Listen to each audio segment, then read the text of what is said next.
Good afternoon. Elad Cohen, founder of Tempest Training. I hope you guys are having a good day. I wanted to talk today about the idea of iterating. So, if you are trying to lose weight, you are trying to get healthy, you are trying to get in shape, it's a very good idea to keep in mind that your process is not going to be linear. You're not just going to pick a program and then run with it forever. And the problem with prescribing a program or doing somebody else's workouts or something like that is that you need to have room to iterate. It's fine if you start off with that, but you need to have room to iterate. What do I mean by this? The most common ways to set up a strength training program is pushing, pulling, and squatting. Maybe it'll be push, pull, squat, and some posterior chain work, something like that, okay? You start with that. And then you see if you need to change anything.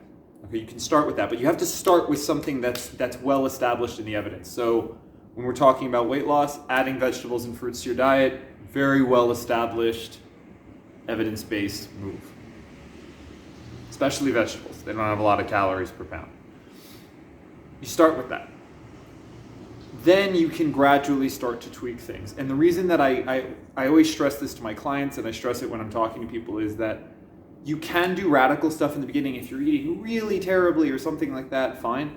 But at the end of the day, this needs to be sustainable, and changing one small thing is a lot easier than doing some big radical overhaul, because you'll also know what works.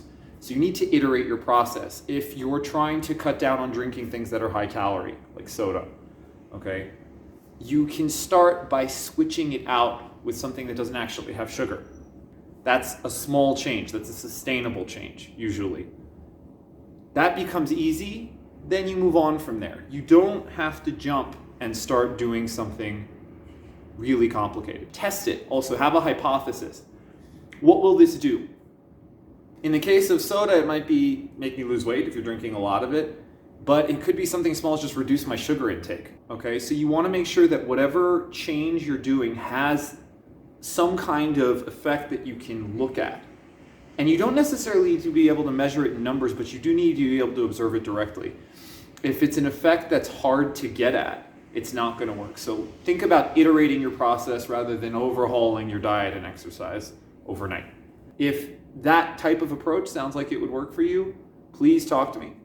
You can reach out to me on Facebook, or you can reach me at the phone number which I have posted there. Have a good one.